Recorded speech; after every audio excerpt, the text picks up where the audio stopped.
10년 전 절벽 아래로 떨어졌던 아내가 바로 그 장소에서 다른 남자와 손을 잡고 등산 중이었답니다. 그리고 또다시 괴한들이 할아버지의 아내를 질질 끌고 가는 걸 목격했다는데요. 이 장면 10년 전에도 똑같이 봤다는 노망난 할아버지. 도대체 이 부부에게 무슨 일이 벌어진 걸까요? 그 전에 잠깐 구독과 좋아요 먼저 꼭 눌러주시면 복 받으실 거예요. 북한산 등산로 입구, 설이 내린 초겨울 아침입니다. 73살의 노인 이철수가 낡은 군용 점퍼를 입고 서 있습니다. 그의 주름진 손에는 오래된 손목 시계가 쥐어져 있어요. 시계는 멈춰 있습니다. 10년 전 이 시간, 이 장소에서 모든 것이 멈췄으니까요. 오늘도 왔구나, 선이야. 이철수는 멈춘 시계를 바라보며 중얼거립니다. 그의 눈빛은 먼 과거를 향해 있어요. 혼자 사는 노인의 외로운 의식 같은 것이었죠. 매년 이날이면 아내가 사라진 이곳을 찾았습니다. 10년이 지났지만 그의 마음속 시간은 여전히 그날에 멈춰 있었어요. 산길을 오르는 등산객들이 그를 스쳐 지나갑니다. 아무도 이 노인의 슬픔에 관심을 두지 않죠. 이철수는 등산로 옆 작은 절벽을 바라봅니다. 아내가 마지막으로 목격된 곳이에요. 경찰은 실족사로 결론 내렸지만 시신은 끝내 발견되지 않았죠. 형, 오늘도 왔어? 뒤에서 들려온 목소리에 이철수는 고개를 돌립니다. 박영호, 그의 오랜 이웃이자 유일한 친구죠. 70 넘은 두 노인이 나란히 서서 절벽을 바라봅니다. 이제 그만 가자. 바람이 너무 차다. 영호의 말에 이철수는 고개를 저었어요. 조금만 더 있자. 그는 무언가를 기다리는 듯 했습니다. 불현듯 그의 시선이 멈춘 곳, 멀리 등산로를 오르는 한 여인이 보였어요. 머리 스타일, 걸음걸이. 이철수의 눈이 커졌습니다. 그 여인은 10년 전 사라진 아내 박선희와 너무나 닮아 있었죠. 저기, 이철수의 목소리가 떨렸어요. 저 여자, 영호가 시선을 따라가 보지만 특별한 것은 보이지 않습니다. 무슨 여자? 노인네가 또 헛것을 보나? 그 순간이었어요. 갑자기 검은 복면을 쓴 두 남자가 나타나 그 여인의 팔을 강제로 붙잡았습니다. 여인이 저항하려 했지만 곧 그들에게 끌려가더니 숲속으로 사라졌어요. 이철수는 그 장면을 보고 얼어붙었습니다. 10년 전 그가 멀리서 목격했던 장면과 똑같았어요. 뭐야? 저기 여자 납치하잖아. 이철수가 달려가려 하자 영호가 그를 붙잡았어요. 미쳤어? 우리 같은 노인네가 뭘 어쩌겠다고. 경찰에 신고해. 나 10년 전처럼 또 그렇게 놓칠 순 없어. 이철수는 친구의 손을 뿌리치고 걸음을 옮겼습니다. 70 넘은 노인의 몸이지만 그의 눈빛은 결연했어요. 영호는 당황한 표정으로 휴대전화를 꺼내 경찰에 신고하기 시작했습니다. 이철수는 숨을 고르며 복면 남자들이 사라진 방향으로 조심스럽게 걸었어요. 그의 발걸음은 나이에 비해 놀라울 정도로 침착하고 확실했습니다. 과거 특수부대 출신다운 움직임이었죠. 나무 뒤에 몸을 숨기고 주변을 살피는 그의 모습에서 젊은 시절의 기민함이 엿보였어요. 이번엔 절대 놓치지 않겠어. 숲속 조금 떨어진 곳에 검은색 승합차가 세워져 있었습니다. 복면 남자들이 여자를 태우고 차에 올랐어요. 이철수는 차량 번호를 외우며 멀어지는 차를 바라봤습니다.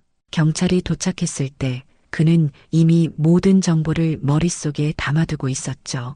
뭔가 있어. 10년 전과 너무 비슷해. 우연일 리가 없어. 경찰은 이철수의 진술을 받아 적었지만 그들의 눈빛에서 의심이 느껴졌어요. 늙은 남자의 망상으로 치부하는 듯 했습니다. 그러나 이철수는 확신했어요. 오늘 본 것은 환상이 아니었습니다. 그리고 10년 전의 사건도 마찬가지였죠. 뭔가 놓친 게 있었어. 아니, 누군가 일부러 놓치게 했던 거야. 이철수는 그날 이후 자신의 고물상으로 돌아가 조사를 시작했습니다. 오래된 서류 상자를 꺼내 10년 전 아내의 실종 관련 기록을 다시 살피기 시작했어요. 이제 그의 얼굴에는 확고한 의지가 서려 있었습니다. 아내를 잃은 노인의 슬픔이 아닌 진실을 찾겠다는 결단이 엿보였죠.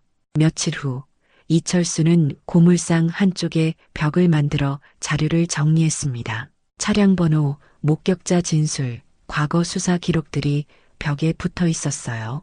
그는 붉은 실로 연관성을 찾아 연결했습니다. 73세의 나이에도 그의 눈은 매서웠죠. 특수부대 출신의 본능이 살아난 것일까요? 이건 우연이 아니야. 그가 발견한 것은 충격적이었습니다. 10년 전 아내가 실종되기 몇 달 전 그들의 생명보험이 크게 증액되었어요. 담당 설계사는 김기범이라는 남자였습니다. 이철수는 그의 이름을 가만히 되뇌었어요. 왜 이제서야 이런 연결점이 보이는 걸까요? 이봐, 노인장. 오늘도 고물 좀 팔러 왔네. 문이 열리며 단골 고물 수집꾼이 들어왔습니다. 이철수는 급히 벽에 붙인 자료들을 커튼으로 가렸어요. 아무에게도 자신의 조사를 알리고 싶지 않았습니다.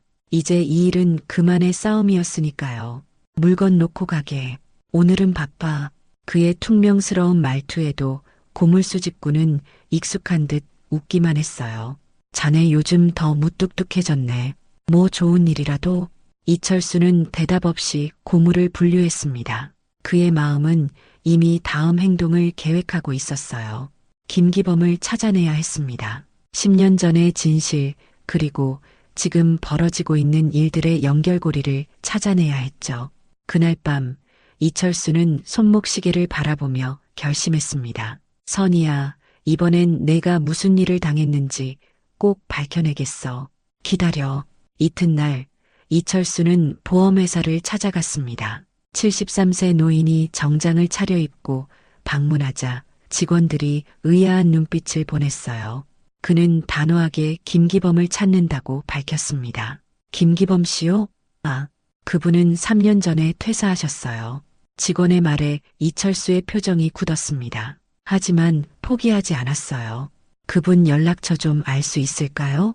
죄송합니다만 개인정보라. 이철수는 천천히 주머니에서 낡은 지갑을 꺼냈습니다. 그 안에는 오래된 사진 한 장이 있었어요. 아내와 함께 찍은 마지막 사진이었죠. 내 아내가 실종됐어요.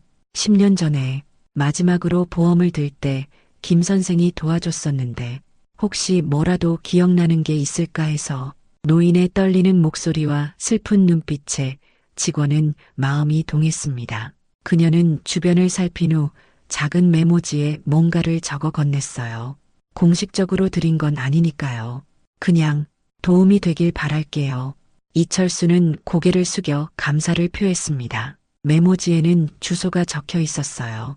이제 한 걸음 더 진실에 가까워졌습니다. 그가 찾은 주소는 서울 외곽의 한 아파트였어요. 오후 내내 건물을 지켜본 이철수는 마침내 퇴근하는 듯한 중년 남성을 발견했습니다. 김기범이었어요. 50대 중반의 그는 10년 전보다 살이 많이 찐 모습이었습니다. 이철수는 그를 뒤따랐어요. 김기범이 근처 포장마차에 들어가자 잠시 기다린 후 그도 따라 들어갔습니다. 혼자 술을 마시고 있는 김기범 앞에 앉았어요. 오랜만입니다. 김 선생님. 김기범은 놀란 눈으로 이철수를 바라봤습니다. 처음엔 알아보지 못하는 듯 했지만 곧 그의 얼굴이 창백해졌어요. 이철수 씨? 기억하시는군요. 10년이나 지났는데. 김기범은 당황한 듯 술잔을 비웠습니다. 그의 손이 미세하게 떨리고 있었어요. 어쩐 일로? 아내 이야기를 하려고요. 그 말에 김기범의 표정이 굳었습니다. 그는 주변을 둘러본 후 낮은 목소리로 말했어요. 여기서 그런 이야기는 좀 그렇지 않습니까? 그럼 어디서 할까요? 당신 집에서? 아니면 경찰서에서? 이철수의 날카로운 시선에 김기범은 더욱 불안해 보였습니다. 그는 쥐고 있던 술잔을 내려놓았어요. 솔직히 말하자면 저도 피해자입니다. 그저 보험 설계사일 뿐이었는데. 피해자라고요? 내 아내가 실종되고 10년이 지났는데 당신이 피해자라고? 이철수의 목소리가 높아졌습니다. 주변 손님들이 이쪽을 힐끔거렸어요. 김기범은 당황하며 손을 내저었습니다. 진정하세요. 제가 다 설명해 드릴게요. 하지만 여기서는 안 됩니다. 그들은 근처 공원으로 자리를 옮겼습니다. 쌀쌀한 저녁 공기에 김기범은 몸을 떨었어요. 그것이 추위 때문인지 두려움 때문인지는 알 수 없었습니다. 사실 그때 당시 저는 그저 일을 한 것뿐입니다. 보험 계약을 성사시키고 수수료를 받았을 뿐. 그게 다예요? 내 아내가 실종되기 2달 전 갑자기 고에게 생명보험을 들자고 권유한 건 당신이었어. 김기범은 땅을 바라보며 말을 이었습니다. 그게 지시가 그렇게 내려왔었어요. 지시?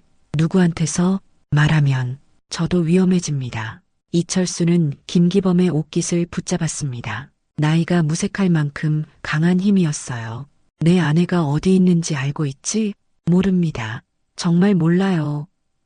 김기범의 눈에 공포가 서렸습니다. 저는 그저 보험 계약만 했을 뿐이에요.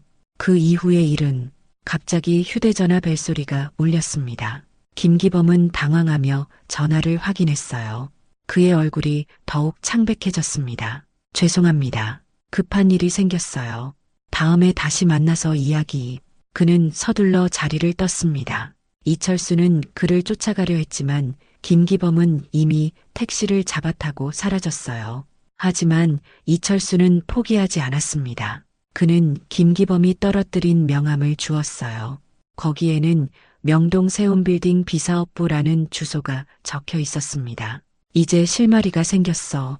집으로 돌아온 이철수는 거실벽에 새로운 정보를 추가했습니다. 명동 세운빌딩, 김기범의 정체, 그리고 무언가 조직적인 일이 벌어지고 있다는 추측이었어요. 그때 현관문 초인종이 울렸습니다. 누구세요? 아버지, 저예요. 진우. 문을 열자 45살의 아들 이진우가 서 있었습니다. 근엄한 표정의 아들은 아버지와 닮은 눈매를 가지고 있었어요. 하지만 그들 사이에는 어색함이 가득했습니다. 갑자기 웬일이냐? 들어가도 되겠습니까? 이철수는 말없이 문을 더 열어 아들을 맞이했습니다. 진우는 거실에 들어서자마자 벽에 붙은 자료들을 보고 굳은 표정을 지었어요. 또 시작하신 겁니까? 무슨 소리냐? 어머니 일 말입니다. 아버지, 이제 그만하셔야 합니다. 10년이 지났어요. 이철수는 아들을 날카롭게 바라봤습니다. 내 어머니가 죽었다는 증거는 없어. 하지만 돌아오지도 않았잖아요. 지금 아버지가 하시는 일은 그냥 자신을 괴롭히는 겁니다. 너는 모른다. 이철수는 낮은 목소리로 말했어요. 어제 북한산에서 내 어머니를 닮은 여자를 봤다. 그리고 그 여자는 누군가에게 끌려갔어. 진우는 한숨을 내쉬었습니다. 아버지, 그건 그냥 비슷하게 생긴 다른 여자였을 겁니다. 어머니를 자꾸 찾으려다 보니 환각까지 보이시는 거예요. 환각이 아니야. 난 분명히 봤어. 게다가 김기범이라는 보험 설계사도 만났고. 그만하세요. 제발. 진우의 목소리가 높아졌습니다. 어머니는 이제 없어요. 우리 모두 그 사실을 받아들여야 합니다. 침묵이 흘렀습니다. 아버지와 아들은 서로를 바라보며 굳은 표정을 지었어요. 마침내 이철수가 입을 열었습니다. 내가 내 아들이라면 날 믿어줬으면 좋겠다. 진우는 아버지의 마른 어깨를 바라봤습니다. 한때 강인했던 아버지가 이제는 노쇠한 노인이 되어 환상을 쫓고 있다고 생각했어요. 그의 눈에 안타까움이 어렸습니다. 아버지, 건강은 어떠세요? 병원은 잘 다니시고요? 화제를 돌리는 아들에게 이철수는 답하지 않았습니다. 대신 벽에 붙은 자료를 다시 살펴보기 시작했어요. 진우는 한숨을 내쉬며 주방으로 향했습니다. 식사는 하셨어요? 제가 뭐라도 차려드릴게요. 이철수는 아들을 향해 잠시 시선을 돌렸습니다. 그들 사이에 쌓인 벽이 너무 높다는 것을 느꼈어요. 어머니의 실종 이후 아버지의 집착적인 태도에 진우는 점점 거리를 두었고 결국 독립해 나갔었죠. 이제 그들은 서로에게 타인 같은 존재가 되어 있었습니다. 그날 밤 진우가 돌아간 후 이철수는 명동 세운빌딩을 조사하기로 결심했습니다. 가죽 재킷과 모자로 단정히 차려입은 그는 지하철을 타고 명동으로 향했어요. 세운 빌딩은 낡고 허름한 오피스텔이었습니다. 비사업부가 있다는 4층으로 올라가자 복도는 어둡고 조용했어요. 이철수는 조심스럽게 발걸음을 옮겼습니다. 문에 쓰인 이름들을 하나하나 확인하던 중 B&K 인베스트먼트라는 간판을 발견했어요. 그는 귀를 문에 가까이 대고 안의 소리를 들으려 했습니다. 희미하게 대화 소리가 들렸어요. 다음 타깃은 준비됐습니까? 네, 이번에는 강남 쪽 부동산 개발업자입니다. 재산이 상당해요. 이철수는 눈을 크게 떴습니다. 그가 듣고 있는 것은 마치 범죄 계획 같았어요. 그때 갑자기 엘리베이터 소리가 들렸습니다. 누군가 오고 있었어요. 이철수는 재빨리 비상계단으로 몸을 숨겼습니다. 엘리베이터에서 내린 사람은 다름 아닌 김기범이었어요. 그는 주변을 살피며 B&K 인베스트먼트 사무실로 들어갔습니다. 이철수는 이것이 단순한 우연이 아니라는 확신을 갖게 됐어요. 다음 날 이철수는 더 본격적인 조사를 시작했습니다.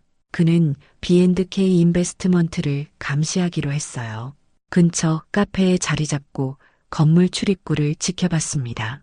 오후가 되자 김기범이 나타났고 그 뒤를 중년 여성이 따라 나왔어요. 이철수의 심장이 멈추는 것 같았습니다.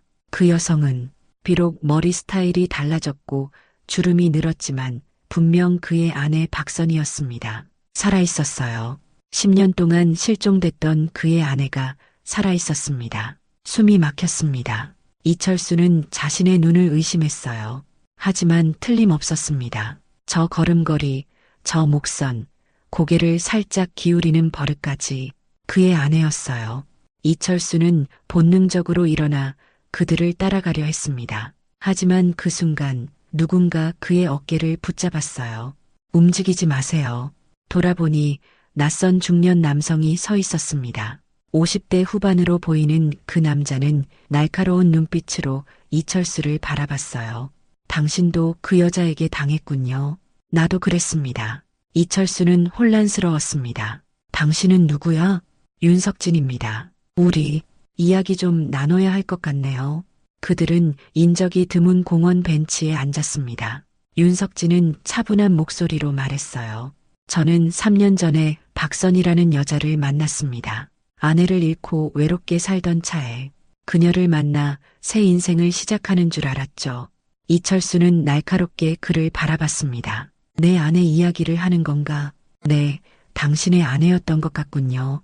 하지만 저에게는 애인이었습니다. 그녀는 저에게 접근해 마음을 얻었고 결국 제 재산의 상당 부분을 보험과 투자라는 명목으로 빼돌렸습니다. 이철수의 얼굴이 굳어졌습니다. 그의 주먹이 불끈 쥐어졌어요.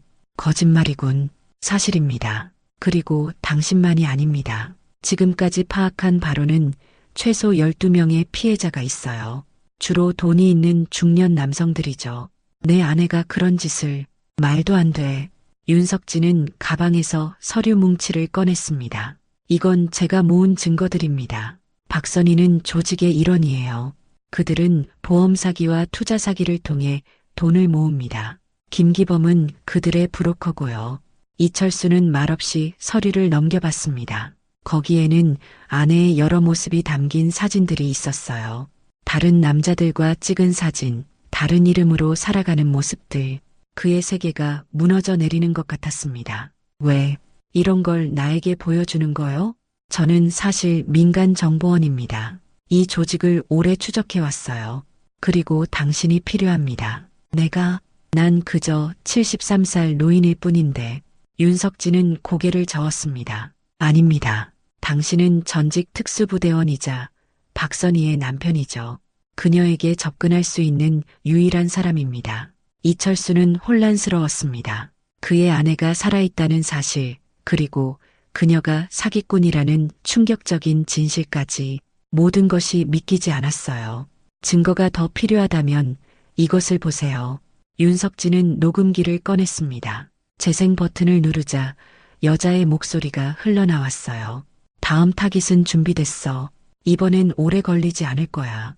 한 달 안에 모든 보험 계약을 마무리할 수 있어. 틀림없는 아내의 목소리였습니다. 이철수는 가슴이 찢어지는 듯한 아픔을 느꼈어요.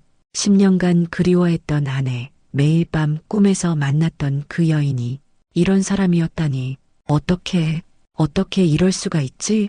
윤석진은 조용히 이철수의 어깨에 손을 얹었습니다. 사람은 때로 상상할 수 없는 선택을 하기도 합니다. 하지만 이제 그들을 멈출 때가 왔어요.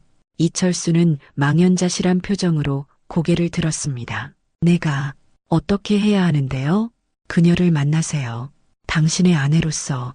이튿날 이철수는 명동의 한 카페에서 기다리고 있었습니다. 윤석진의 정보에 따르면 박선희는 매주 이 시간에 이곳을 찾는다고 했어요. 그의 심장은 미친 듯이 뛰고 있었습니다. 10년 만에 아내를 다시 마주한다는 생각에 손이 떨렸어요. 카페 문이 열리고 그녀가 들어왔습니다. 60대 후반의 여인, 10년의 세월이 흘렀지만 여전히 품이 있고 아름다웠어요. 이철수는 숨을 멈췄습니다. 그녀는 주변을 둘러보다가 마침내 이철수와 눈이 마주쳤어요. 순간 박선희의 얼굴에서 핏기가 가셨습니다. 몸이 굳은 듯 서 있다가 곧바로 돌아서서 나가려 했어요. 이철수가 재빨리 일어나 그녀의 팔을 붙잡았습니다. 선희야. 그 한마디에 박선희의 눈에 눈물이 고였습니다. 그녀는 아무 말도 하지 못한 채 이철수를 바라봤어요. 앉자. 이야기 좀 하자. 그들은 카페 구석 자리에 앉았습니다. 10년 만에 재회하지만 그 사이에는 무거운 침묵만 흘렀어요. 이철수는 천천히 손목시계를 꺼내 테이블 위에 올려놓았습니다. 아직도 갖고 있네요. 박선희가 마침내 입을 열었습니다. 그녀의 목소리는 떨리고 있었어요. 멈춰 있어. 내가 사라진 그날부터. 박선희는 고개를 숙였습니다. 죄송해요. 이렇게 만나게 될 줄은 몰랐어요. 살아있었구나. 10년 동안. 이철수의 목소리가 갈라졌습니다. 왜 그랬어? 우리 가족에게 무슨 일이 있었던 거야? 박선희의 눈에서 눈물이 흘러내렸습니다. 그녀는 휴지로 눈물을 닦으며 말했어요. 말해도 이해하지 못할 거예요. 시도는 해봐. 깊은 한숨을 내쉰 후 박선희는 이야기를 시작했습니다. 그것은 충격적인 고백이었어요. 20년 전으로 거슬러 올라가요. 그때 저는 도박에 빠져 있었어요. 이철수의 눈이 커졌습니다. 그는 아내의 도박 문제를 전혀 몰랐어요. 당신이 군대에 있을 때 외로움을 달래려고 친구들과 시작한 작은 내기였어요. 하지만 점점 커졌고 결국 빚을 지게 됐죠. 처음엔 감당할 수 있는 금액이었지만 갚으려고 더 큰 도박에 손을 대면서 그녀는 말을 잇지 못했습니다. 이철수는 충격에 빠진 채 말없이 들었어요. 결혼하고 진우를 낳았을 때 정말 도박을 끊으려고 했어요. 하지만 이미 너무 큰 빚이 있었고 사채업자들이 협박하기 시작했죠. 그러던 중에 한 제안을 받았어요. 제안? 보험금을 타내는 일이었어요. 처음엔 내 이름으로 보험을 들고 사고로 위장해 보험금을 타는 소규모 사기였죠. 그렇게 빚을 갚았어요. 하지만 그게 끝이 아니었어요. 그들은 계속해서 저를 이용했고 점점 더 큰 사기에 가담하게 됐어요. 이철수는 믿을 수 없다는 표정으로 고개를 저었습니다. 왜 나한테 말하지 않았어? 내가 도와줬을 텐데. 어떻게 말해요? 당신은 자랑스러운 군인이었고 나는 도박 중독자의 사기꾼이었으니까. 그러다가 10년 전 그들이 제안했어요. 내 죽음을 위장하고 새 신분으로 살아가라고. 그래서 절벽에서 실종된 것처럼 꾸민 거군. 박선희는 고개를 끄덕였습니다. 생명보험금은 그들이 가져갔어요. 저는 새 신분으로 그들 밑에서 일하는 조건으로 빚에서 해방됐죠. 그 일이 뭔데? 부유한 남자들에게 접근해 감정을 이용하는 거예요. 그들이 저를 신뢰하게 만든 후 보험이나 투자를 통해 재산을 빼내는 일이죠. 이철수의 눈에 분노가 서렸습니다. 10년 동안 얼마나 많은 남자들을 속였어? 여러 명이요. 정확히는 기억도 나지 않아요. 박선희의 목소리가 작아졌습니다. 매번 도망치려고 했어요. 하지만 그들은 항상 저를 감시했고 만약 배신하면 당신과 진우에게 해를 입힐 거라고 협박했어요. 침묵이 흘렀습니다. 이철수는 아내를 바라봤어요. 10년간 그리워했던 여인, 하지만 지금은 낯선 사람처럼 느껴졌습니다. 이제 어쩌려고? 박선희는 고개를 들어 이철수를 바라봤습니다. 그녀의 눈에는 결연한 빛이 있었어요. 이건 죗값이에요. 제가 죽은 게 당신에겐 나았을 거예요. 하지만 이제는 모든 걸 끝내고 싶어요. 너무 지쳤어요. 함께 경찰에 가자. 박선희의 눈이 커졌습니다. 안 돼요. 그들은 세력이 커요. 경찰에 가면 우리 모두 위험해져요. 그 순간 이철수의 휴대전화가 울렸습니다. 발신자는 아들 진우였어요. 아버지, 어디 계세요? 집에 다녀갔는데 안 계시길래. 지금 좀 바쁘다. 나중에 전화할게. 그런데 아버지, 집이 엉망이에요. 누군가 들어와서 뒤진 것 같아요. 이철수의 표정이 굳어졌습니다. 지금 바로 거기서 나와. 위험할 수 있어. 전화를 끊은 이철수는 박선희를 바라봤습니다. 우리 집이 털렸어. 그들이 벌써 알아챈 모양이군. 박선희의 얼굴이 창백해졌습니다. 어떻게? 이제 당신도 위험해요. 제가 여기 있으면 안 돼요. 그녀는 급히 일어섰어요. 같이 가자. 내가 지킬게. 안 돼요. 이건 제 문제예요. 더 이상 당신을 위험에 빠뜨릴 수 없어요. 이철수는 아내의 손을 붙잡았습니다. 10년 동안 널 찾아 헤맸어. 이제 다시는 놓치지 않을 거야. 박선희의 눈에 눈물이 가득 고였습니다. 그녀는 잠시 망설이다가 고개를 끄덕였어요. 그럼 함께해요. 하지만 계획이 필요해요. 그들은 카페를 나와 이철수의 오래된 승용차로 향했습니다. 이제 그들은 함께 도망자가 된 것이었어요. 하지만 이철수에게는 계획이 있었습니다. 특수부대 시절 동료들을 불러 모을 시간이었어요. 저녁, 서울 외곽의 한 창고, 이철수는 3명의 노인들과 마주하고 있었습니다. 모두 70대의 나이였지만 그들의 눈빛은 여전히 날카로웠어요. 이들은 모두 과거 특수부대에서 함께 복무했던 전우들이었습니다. 이런 형, 10년 만에 우리를 부르다니, 김영철이 말했습니다. 그는 뚱뚱한 체구였지만 여전히 강인해 보였어요. 급한 일인가 보지? 최동훈이 물었습니다. 그는 백발이 성성했지만 눈빛은 날카로웠어요. 당연히 급하지. 우리 같은 노인네들 부르는데. 박정호가 웃으며 말했습니다. 그는 가장 나이가 많았지만 여전히 건강해 보였어요. 이철수는 상황을 설명했습니다. 아내의 생존, 보험사기단의 존재, 그리고 그들이 현재 위험에 처해 있다는 사실까지. 전우들은 놀라움을 감추지 못했습니다. 그래서 우리가 뭘 해야 하는데? 영철이 물었습니다. 이번 작전, 끝까지 함께 가줘야 해. 작전? 동훈이 눈썹을 치켜 세웠습니다. 우리가 무슨 현역이야? 다들 할아버지라고. 정우가 웃음을 터뜨렸습니다. 재밌겠는데 오랜만에 몸 좀 풀어볼까? 이철수는 테이블에 지도를 펼쳤습니다. 첫 번째로 할 일은 김기범을 잡는 거야. 그가 조직의 내부 정보를 알고 있을 거야. 그들은 작전을 세우기 시작했습니다. 옛 전우들이 다시 뭉친 것이죠. 나이는 많았지만 경험과 지혜는 풍부했어요. 이철수는 처음으로 희망을 느꼈습니다. 아내를 구하고 진실을 밝힐 수 있을 것 같았어요. 그때 창고 문이 열리고 진우가 들어왔습니다. 그의 표정은 심각했어요. 아버지, 도대체 무슨 일이 벌어지고 있는 겁니까? 이철수는 당황했습니다. 너 어떻게 여기를? 아버지 차에 위치 추적기를 달아뒀어요.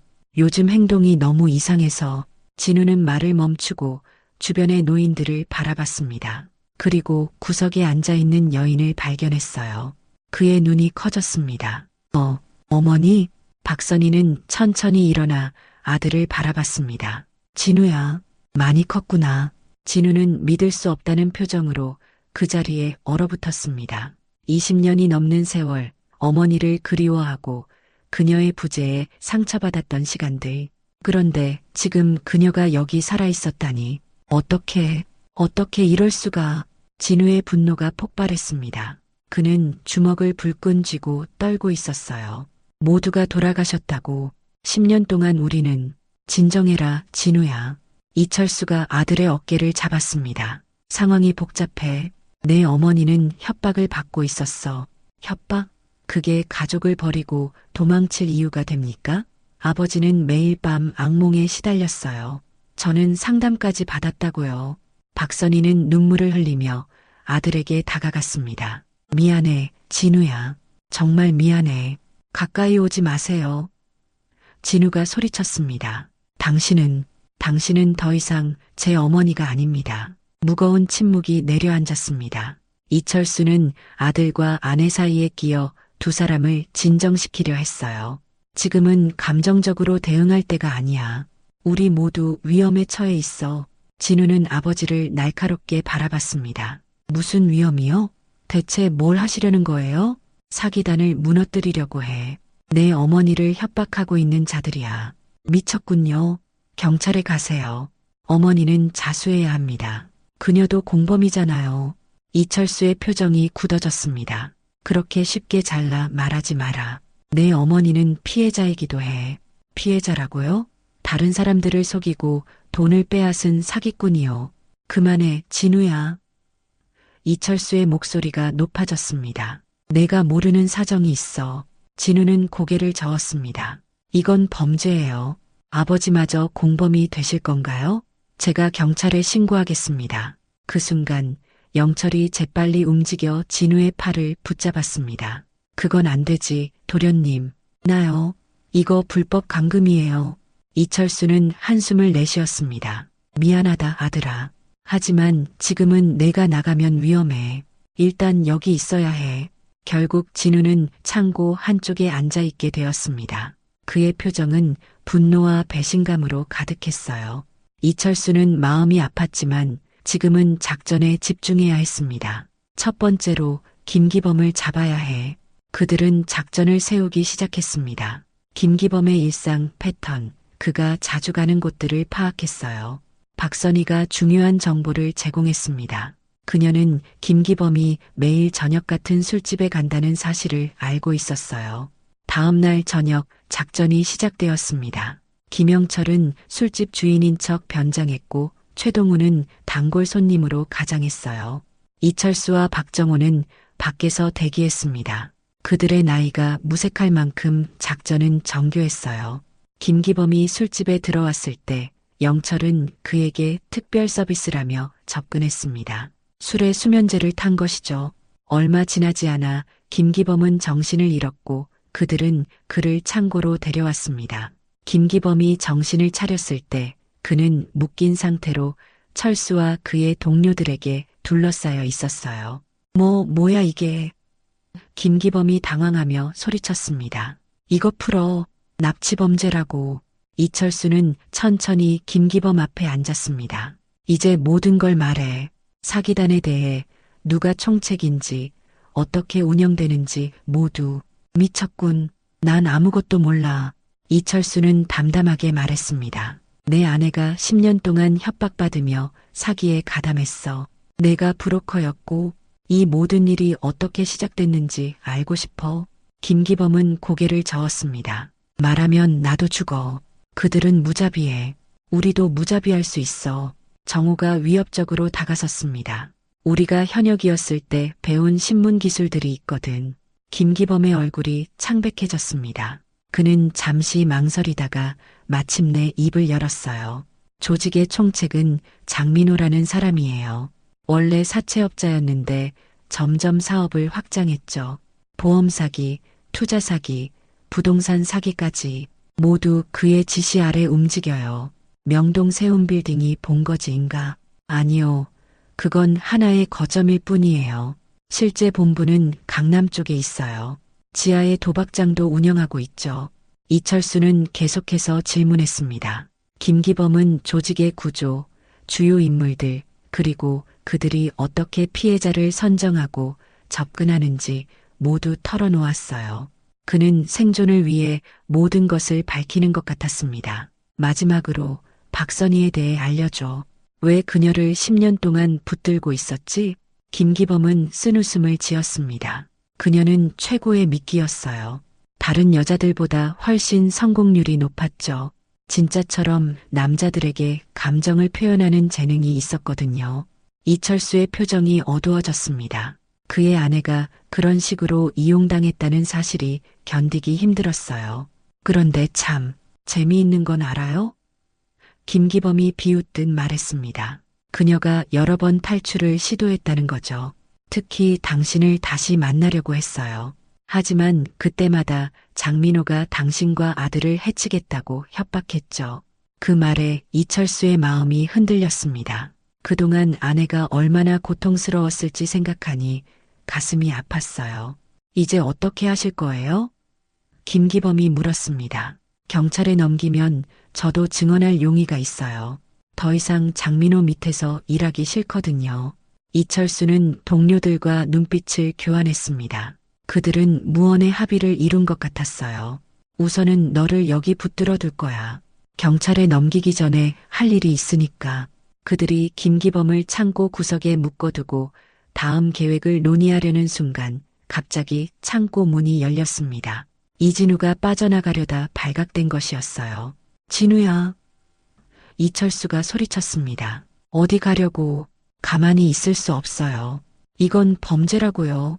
이진우는 달아나려 했지만 박정호가 재빨리 그를 붙잡았습니다. 진우는 저항했지만 소용없었어요. 그는 다시 창고 안으로 끌려왔습니다. 진우야, 내가 이해해야 해. 이철수가 간절히 말했습니다. 우리는 범죄자를 잡으려는 거야. 당신들이 범죄자잖아요. 이건 납치고 불법 감금이에요. 박선희가 아들에게 다가갔습니다. 진우야, 제발 엄마 말 좀 들어봐. 당신은 제 어머니가 아니에요. 10년 전에 죽었어요. 우리 마음속에서. 그 말에 박선희는 눈물을 흘렸습니다. 이철수는 아들의 어깨를 단단히 잡았어요. 이제 그만 내 어머니를 그렇게 대하지 마. 진우는 아버지를 노려봤습니다. 당신들은 미쳤어요. 모두 다. 이철수는 한숨을 내쉬었습니다. 그는 아들을 이해시키고 싶었지만 지금은 시간이 없었어요. 김기범을 통해 얻은 정보로 그들은 다음 단계 작전을 준비해야 했습니다. 영철, 진우를 좀 봐줘. 우리는 계획을 세워야 해. 이철수와 나머지 동료들은 테이블에 모여 지도를 펼쳤습니다. 김기범의 정보에 따르면 장민호는 이틀 후 강남의 비밀 지하 도박장에서 중요한 모임을 갖는다고 했어요. 그때가 그들의 기회였습니다. 하지만 너무 위험해. 동훈이 걱정스럽게 말했습니다. 우리 모두 70이 넘은 노인들이야. 무슨 액션 영화 주인공도 아니고 그래서 더 의심받지 않을 거야.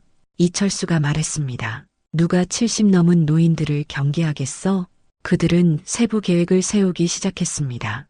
각자의 역할, 침투 경로, 비상 탈출로까지 모두 정했어요. 박선희도 중요한 정보를 제공했습니다. 그녀는 장민호의 습관과 경비 상황을 알고 있었어요. 계획을 세우는 도중 갑자기 창고 밖에서 자동차 소리가 들렸습니다. 이철수는 경계하며 창문으로 향했어요. 검은색 승합차 2대가 창고 앞에 멈춰 섰습니다. 함정이다. 정우가 소리쳤습니다. 누가 우리 위치를 알렸어. 모두의 시선이 김기범에게 향했습니다. 그는 묶여있는 상태였지만 어딘가 불안한 표정이었어요. 전화, 화장실 간다고 했을 때 제 몸에 숨겨둔 보조 전화로 이철수는 재빨리 상황을 파악했습니다. 모두 뒤로, 비상구로 나가자. 그러나 이미 늦었습니다. 창고 문이 강제로 열리고 검은 정장을 입은 남자들이 들어왔어요. 그들은 모두 무기를 들고 있었습니다. 이게 웬 노인정 모임인가? 선글라스를 낀 남자가 비웃듯 말했습니다. 그는 장민호로 보였어요. 이철수와 동료들은 본능적으로 방어 자세를 취했습니다. 그들은 나이가 많았지만 특수부대 출신의 기술은 여전히 몸에 남아 있었어요. 선희, 사랑하는 아내가 여기 있었군. 장민호가 비웃으며 박선희를 바라봤습니다. 배신을 선택했나 보지? 더 이상 당신들의 협박에 굴복하지 않을 거예요. 박선희가 담담히 말했습니다. 그래, 내 아들도 여기 있는 것 같은데. 장민호의 시선이 진우에게 향했습니다. 가족 모임인가? 이철수는 한 발 앞으로 나섰습니다. 내가 장민호군. 내 아내를 10년 동안 협박한 놈.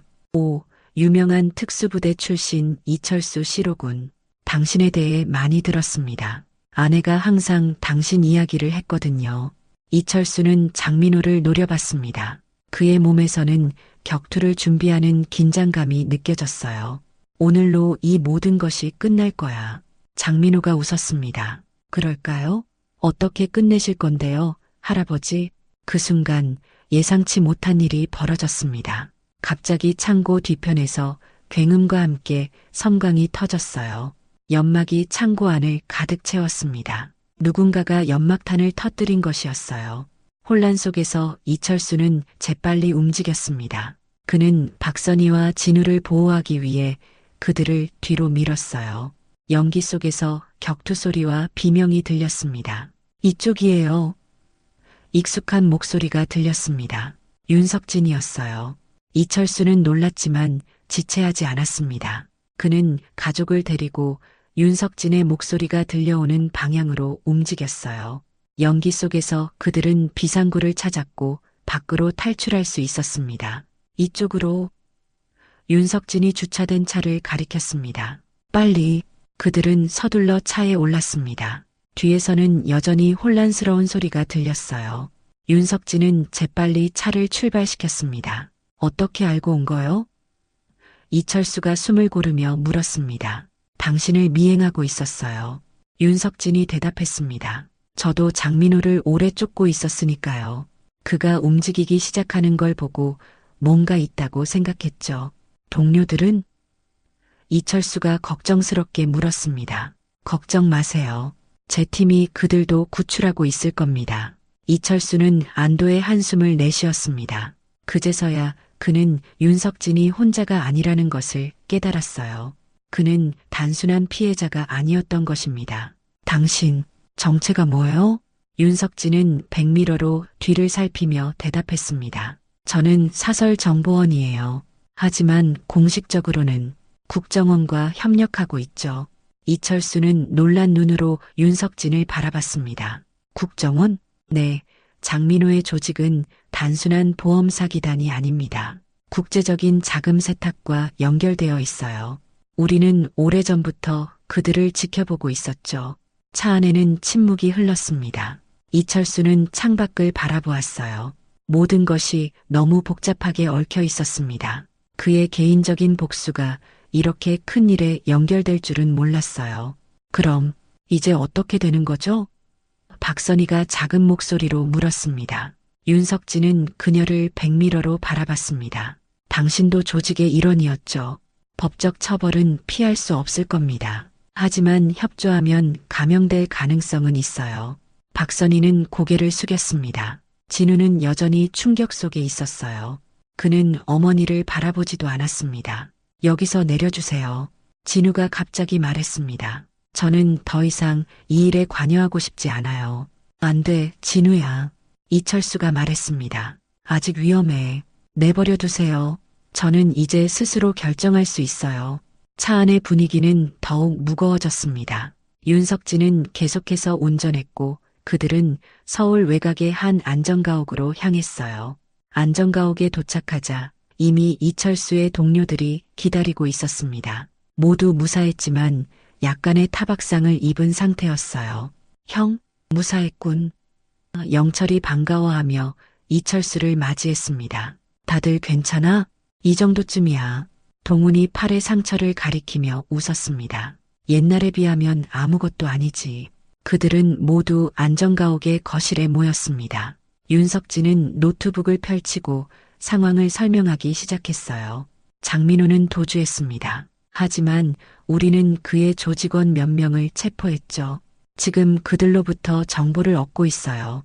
그럼 우리는 이제 어떻게 해요? 이철수가 물었습니다. 계획을 바꿔야 합니다. 장민호는 경계를 더욱 강화할 테니까요. 그들은 새로운 계획을 세우기 시작했습니다. 이번에는 윤석진의 정보망과 국정원의 지원을 받을 수 있었어요. 더 이상 노인들만의 무모한 작전이 아니었습니다. 계획회의 도중 진우가 갑자기 일어섰습니다. 저도 돕고 싶습니다. 모두가 놀란 눈으로 그를 바라봤습니다. 지금까지 가장 반대했던 사람이었으니까요. 진우야. 이철수가 놀라며 말했습니다. 아직 어머니를 용서한 건 아닙니다. 하지만 이 일이 올바르게 마무리되어야 한다고 생각해요.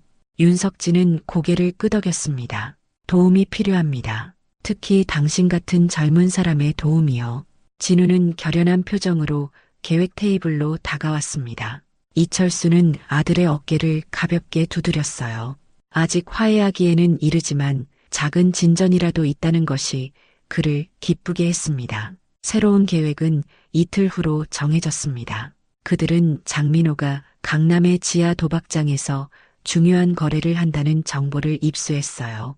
그때 그를 체포하기로 했습니다. 작전 당일 이철수는 몸과 마음을 정비했습니다. 그는 오래된 특수부대 훈련을 떠올리며 몸을 풀었어요. 나이는 많았지만 그의 정신은 여전히 날카로웠습니다. 작전은 저녁 8시에 시작되었습니다. 이철수와 동료들은 노인 부자들로 변장하고 도박장에 들어갔어요. 윤석진의 팀은 외부에서 지원하며 대기했습니다. 진우는 감시 역할을 맡았고 박선희는 안전가옥에 남았습니다. 도박장 내부는 화려했습니다. 고급스러운 장식과 수십 개의 도박 테이블이 있었어요. 부유한 사람들이 여기저기 돈을 걸고 있었습니다. 이철수는 천천히 주변을 살폈어요. 장민호의 모습은 보이지 않았습니다. 4층 VIP룸에 있을 거예요. 귓속말 통신기를 통해 윤석진의 목소리가 들렸습니다. 이철수와 동우는 자연스럽게 4층으로 향했습니다. 영철과 정호는 1층에 남아 대기했어요. 4층으로 가는 계단은 경비원들이 지키고 있었습니다. VIP 손님입니다. 이철수가 자신감 있게 말했습니다. 그는 윤석진이 준비해준 가짜 VIP 카드를 보여주었어요. 경비원들은 의심스러운 눈빛으로 그들을 바라봤지만 카드를 확인한 후 통과를 허락했습니다. 4층은 더욱 고급스러웠어요. 개인 도박룸들이 있었고 끝방이 장민호의 사무실이었습니다. 그들이 사무실 앞에 도착했을 때 갑자기 경보음이 울렸습니다. 누군가가 그들의 정체를 알아챈 것이었어요. 함정이다. 동훈이 소리쳤습니다. 곧 경비원들이 달려왔습니다. 이철수와 동훈은 본능적으로 방어 자세를 취했어요. 그들의 나이가 무색할 만큼 움직임은 날카로웠습니다. 이철수는 2명의 경비원을 재빨리 제압했고 동훈은 다른 한 명을 처리했어요. 서두르자. 그들은 장민호의 사무실 문을 열었습니다. 안에는 장민호가 서류를 태우고 있었어요. 그는 놀란 얼굴로 이철수를 바라봤습니다. 자네들 정말 끈질기군. 이제 끝이야, 장민호. 이철수가 단호하게 말했습니다. 장민호는 웃음을 지었습니다. 아직 끝나지 않았어. 나는 이런 상황을 대비해 왔지. 그가 책상 아래 버튼을 누르자 비상구가 열렸습니다. 장민호는 재빨리 비상구로 도망쳤어요. 이철수가 그를 쫓았지만 갑자기 연기가 사무실을 가득 채웠습니다. 연막탄이었어요. 윤석진, 장민호가 비상구로 도망쳤다. 이철수가 통신기로 소리쳤습니다. 확인했습니다. 우리가 뒤에서 기다리고 있을게요. 이철수와 동우는 연기를 뚫고 비상구로 향했습니다. 그것은 건물 뒤편으로 연결된 계단이었어요. 그들은 재빨리 계단을 내려갔고 마침내 건물 뒤 골목에 도착했습니다. 거기서 그들은 예상치 못한 광경을 보았습니다. 장민호는 이미 윤석진의 팀에 체포되어 있었어요. 하지만 더 놀라운 것은 진우가 윤석진 옆에 서 있다는 것이었습니다. 그는 마치 팀원처럼 보였어요. 아버지, 진우가 이철수를 바라봤습니다. 장민호를 잡았습니다. 진우야, 내가 어떻게?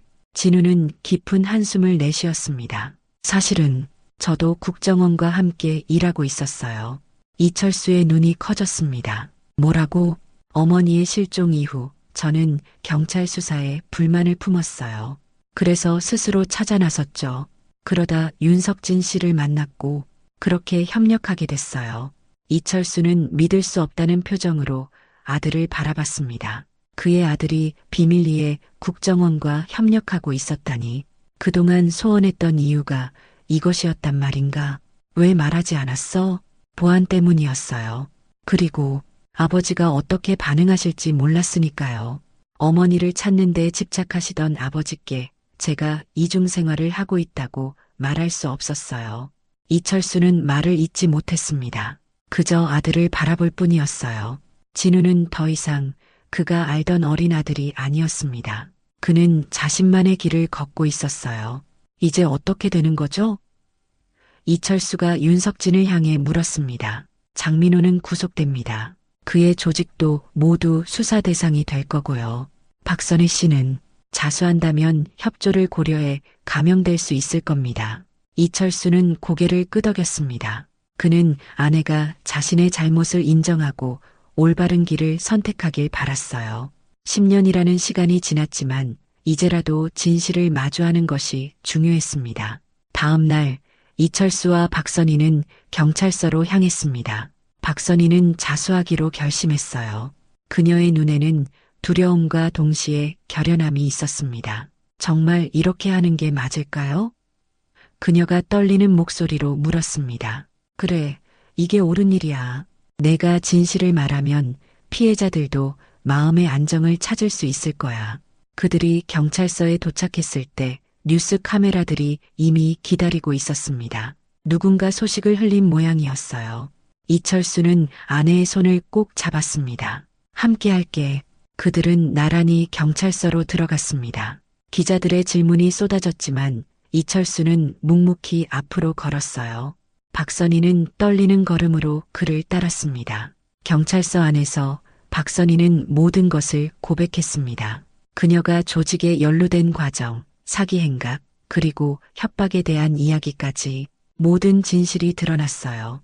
이철수는 그녀의 곁에서 묵묵히 지켜봤습니다. 이건 나를 위한 벌이기도 해요. 박선희가 말했습니다. 내가 속인 사람들, 상처 준 사람들, 그들에게 사과하고 싶어요. 조사가 끝나고 박선희는 구속되었습니다. 재판을 기다리는 동안 구치소에 있어야 했어요. 이철수는 마지막으로 그녀를 안아주었습니다. 자주 면회 올게. 부담 갖지 마세요. 이건 내가 선택한 거니까요. 이철수는 천천히 손목시계를 풀어 아내의 손에 쥐어주었습니다. 이 손목시계, 이제 돌려줄게. 더 이상 과거에 묶여있지 않아도 돼. 박선희의 눈에 눈물이 고였습니다. 고마워요. 그리고 미안해요. 모든 것이.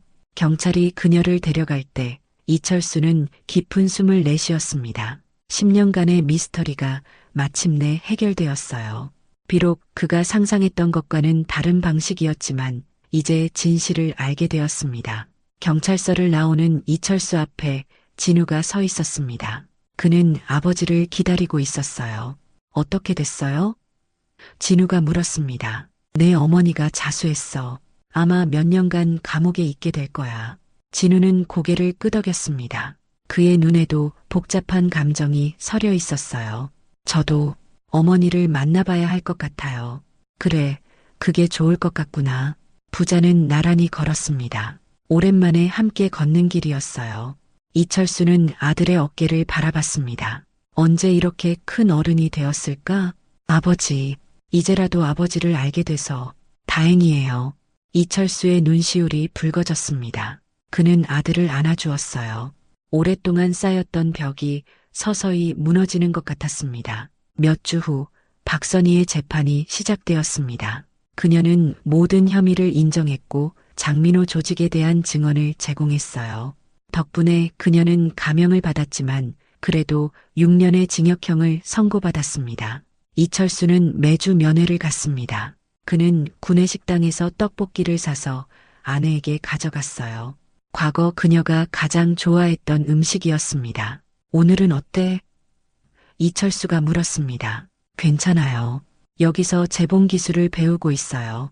박선희가 미소 지었습니다. 출소 후에는 재봉틀로 작은 가게라도 열고 싶어요. 그럼 내가 도와줄게. 그들의 대화는 예전처럼 자연스럽지는 않았지만 서서히 나아지고 있었어요. 이철수는 아내의 변화를 느꼈습니다. 그녀는 더 이상 도망치지 않았고 자신의 잘못을 직면하고 있었어요. 진우도 가끔 어머니를 면회했습니다. 처음에는 어색했지만 점차 대화가 늘어갔어요. 상처는 깊었지만 치유의 과정이 시작된 것이었습니다. 이철수의 특수부대 전우들은 그들만의 모임을 만들었습니다. 한 달에 한 번씩 만나 술을 마시고 옛 이야기를 나누었어요. 그들은 마지막 작전을 통해 다시 젊은 시절의 활력을 느꼈다고 말했습니다. 윤석진과 진우는 계속해서 국정원과 협력했습니다. 장민호의 조직은 완전히 와해되었고 많은 피해자들이 구제받았어요. 이철수는 그들의 활약을 뿌듯하게 지켜봤습니다. 그러던 어느 날 이철수는 오래된 고물상을 다시 열기로 결심했습니다. 하지만 이번에는 조금 다른 컨셉이었어요. 그는 고물상 한쪽에 작은 떡볶이 가게를 만들었습니다. 철순의 추억 떡볶이라는 이름이었죠. 왜 하필 떡볶이예요? 진우가 물었습니다. 내 어머니가 가장 좋아하는 음식이니까. 그리고 추억은 남는 법이지. 이철수는 동네 아이들에게 무료로 떡볶이를 나눠주기 시작했습니다. 그의 가게는 금세 동네의 명소가 되었어요. 아이들은 그를 떡볶이 할아버지라고 불렀고 그는 그 별명이 마음에 들었습니다. 손목시계는 여전히 멈춰 있었습니다. 하지만 이제 그것은 슬픔의 상징이 아니었어요. 이철수는 그 시계를 가게에 걸어두었습니다. 왜 고치지 않으세요? 한 아이가 물었습니다. 이젠 필요 없어. 그 사람과의 시간은 내 마음에 있으니까.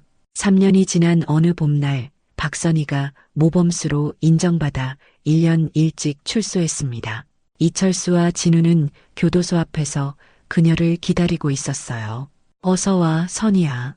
이철수가 미소 지으며 말했습니다. 박선희는 눈물을 흘리며 그들에게 다가왔습니다. 그녀는 많이 변해 있었어요. 머리는 짧아졌고 얼굴은 더 평온해 보였습니다. 집에 가자. 진우가 어머니의 가방을 들어주었습니다. 그들은 함께 떡볶이 가게로 향했습니다. 이철수는 특별히 가게를 하루 쉬고 가족만의 시간을 가지기로 했어요. 그는 직접 떡볶이를 만들었고 세 사람은 오래간만에 가족 식사를 했습니다. 어떤 계획이 있어요? 이철수가 아내에게 물었습니다. 약속대로 작은 재봉틀 가게를 열고 싶어요. 교도소에서 배운 기술로 뭔가 시작해 보려고요. 좋은 생각이야. 내가 고물상 옆에 공간을 마련해 줄게. 그렇게 이철수의 고물상 옆에는 작은 재봉틀 가게가 생겼습니다. 선인의 오수선이라는 소박한 간판이 걸렸어요. 박선희는 열심히 일했고 점차 단골도 생겼습니다. 진우는 종종 부모님을 찾아왔습니다. 그는 이제 국정원에서 정식 요원이 되었고 바쁜 나날을 보내고 있었어요. 하지만 주말이면 반드시 고물상과 재봉틀 가게가 있는 골목을 찾았습니다. 아버지, 엄마, 제가 김치찌개 재료 좀 사왔어요. 진우는 장바구니를 들고 들어왔습니다. 이제 50살에 가까운 그는 어깨가 더 넓어지고 얼굴에 주름이 조금씩 생기기 시작했지만 부모님 앞에서는 여전히 아들의 모습이었습니다. 박선희는 밝은 표정으로 아들을 맞이했어요. 우리 아들 또 왔구나. 배고프지? 어서 들어와. 박선희는 재봉틀 가게 뒤편에 작은 주방을 마련해 두었습니다.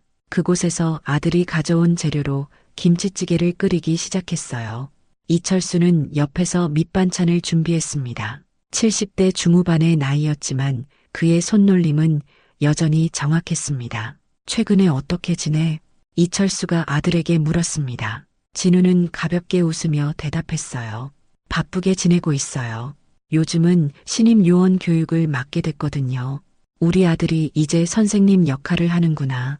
박선희가 자랑스러운 표정으로 말했습니다. 윤석진 씨는 어떻게 지내? 이철수가 물었어요. 지난달에 정년퇴직하셨어요. 요즘은 낚시를 즐기신다네요. 식탁에 둘러앉은 세 사람은 평화로운 식사 시간을 보냈습니다. 과거의 상처는 완전히 아물지 않았을지 모르지만 그들은 이제 서로를 이해하고 받아들이는 법을 배웠어요. 어머니, 아버지, 사실 오늘 중요한 얘기가 있어서 왔어요. 진우가 갑자기 진지한 표정으로 말을 꺼냈습니다. 이철수와 박선희는 긴장한 표정으로 아들을 바라봤어요. 무슨 일이니? 제가 결혼하기로 했어요. 부모님의 눈이 커졌습니다. 50에 가까운 나이에 아직 혼자였던 아들이 갑자기 결혼 소식을 전한 것이었으니까요. 누구랑? 박선희가 떨리는 목소리로 물었습니다.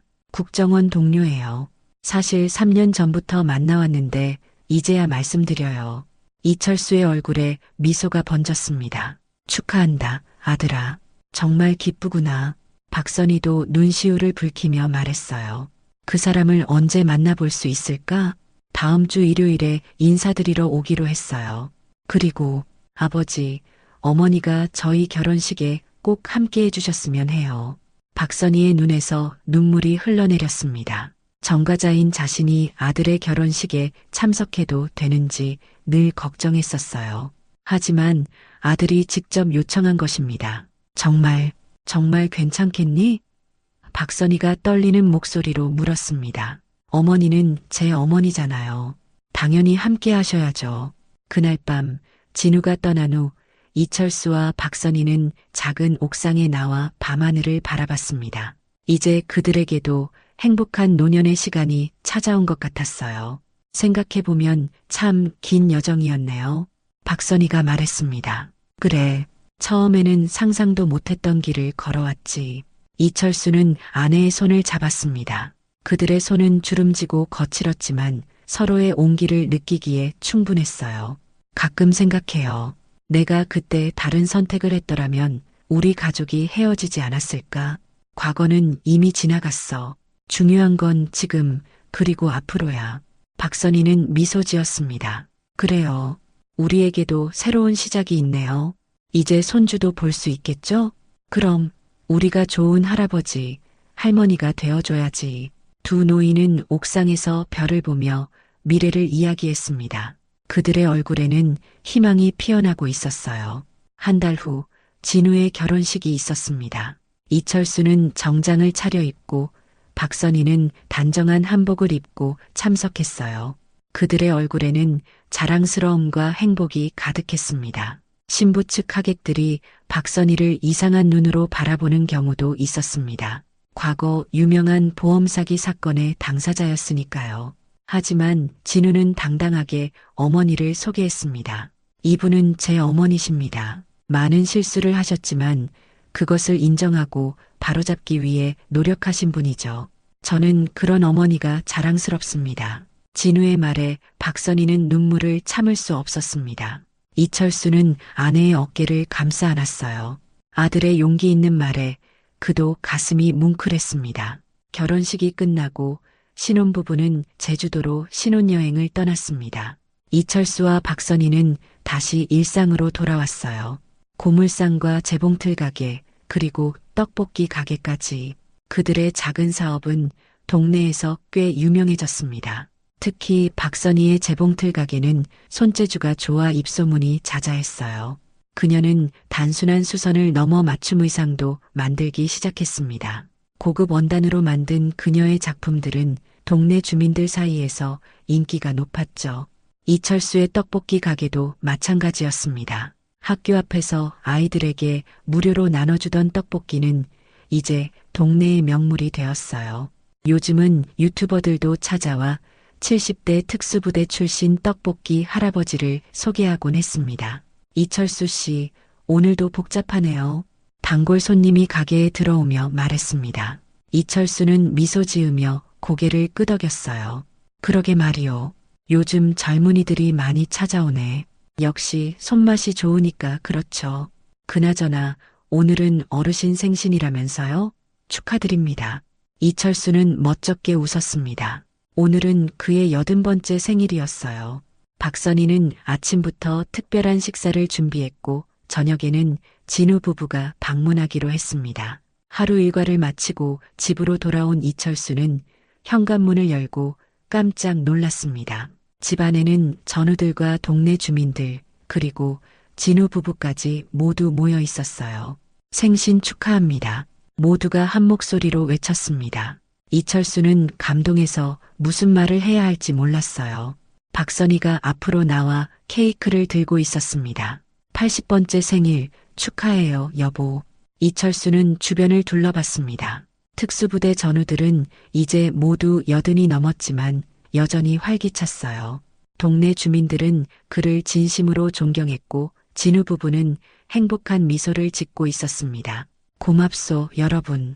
이렇게 많은 분들이 찾아와 주시다니.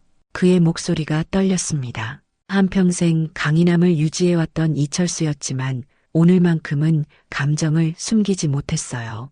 케이크에 촛불을 끄고 모두가 함께 식사를 했습니다.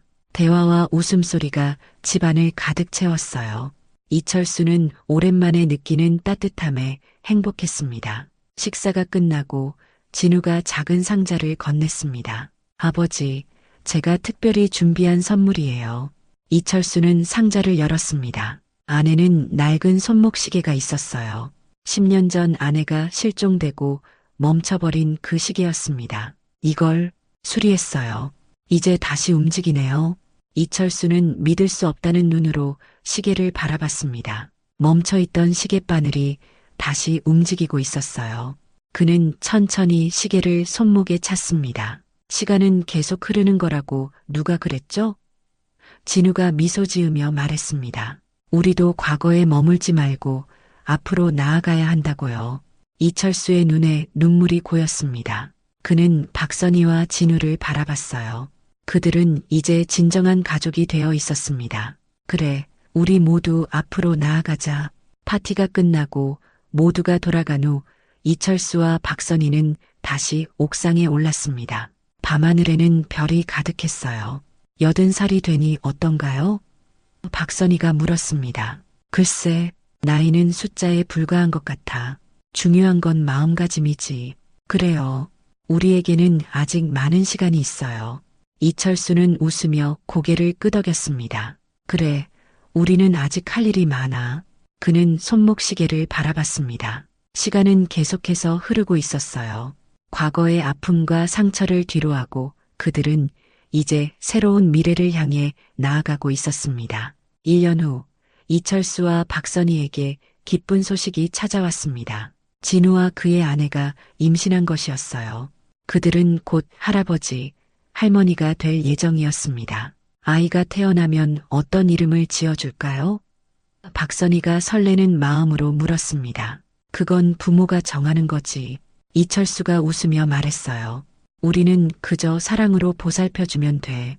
그들은 이제 새로운 삶의 장을 시작하고 있었습니다. 과거의 상처는 완전히 치유되지 않았을지 모르지만 그들은 서로를 용서하고 새로운 미래를 향해 나아가기로 했어요. 어느 따뜻한 봄날, 이철수는 고물상 앞 벤치에 앉아 있었습니다. 그는 지나가는 사람들을 바라보며 미소 지었어요. 사람들도 그에게 반갑게 인사했습니다. 그는 이제 동네의 자랑스러운 어르신이 되었습니다. 박선희는 재봉틀 가게에서 손주를 위한 작은 옷을 만들고 있었어요. 그녀의 얼굴에는 행복한 미소가 떠나지 않았습니다. 과거의 잘못을 뉘우치고 새 출발한 그녀는 이제 주변 사람들에게 따뜻한 조언자가 되었습니다. 그리고 진우는 아내와 함께 아기를 기다리며 행복한 나날을 보내고 있었습니다. 그는 이제 자신의 가정을 꾸리게 되었고 부모님의 상처와 화해를 지켜보며 많은 것을 배웠어요. 이철수는 하늘을 바라봤습니다. 81살의 나이에도 그의 눈빛은 여전히 맑고 강인했어요. 그는 이제 알았습니다. 인생은 늘 새로운 시작의 연속이라는 것을. 할아버지, 떡볶이 주세요. 아이들의 목소리에 이철수는 미소 지었습니다. 그는 천천히 일어나 가게로 향했어요. 오늘도 그의 하루는 계속되고 있었습니다. 그래, 오늘은 특별히 더 맛있게 해줄게. 인생은 누구에게나 실수와 후회가 있습니다. 하지만 중요한 것은 그것을 인정하고 바로잡으려는 용기입니다. 이철수와 박선희, 그리고 진우의 이야기처럼 우리에게는 언제나 새로운 시작의 기회가 있습니다. 나이는 단지 숫자에 불과합니다. 진정한 젊음은 마음가짐에서 오는 것이죠. 어떤 나이에도 꿈을 꾸고 사랑하고 용서하며 살아갈 수 있습니다. 이것이 바로 인생의 아름다움이 아닐까요? 끊임없이 흐르는 시간 속에서 우리는 항상 새로운 희망을 찾을 수 있습니다. 마치 멈췄던 손목시계가 다시 움직이기 시작한 것처럼 우리의 인생도 언제든 다시 시작될 수 있습니다. 여러분의 손목 시계는 지금 움직이고 있나요? 아니면 어딘가에 멈춰 있나요? 기억하세요. 시간은 계속 흐르고 우리에게는 항상 새로운 시작의 기회가 있다는 것을. 오늘의 사연 어떻게 들으셨나요? 오늘도 귀한 시간 내어주시고 끝까지 시청해주신 구독자 여러분, 진심으로 감사드립니다. 그리고 사랑합니다. 다음 영상을 누르시기 전에 잠깐 구독과 좋아요 먼저 꼭 눌러주시면 부자 되실 거예요.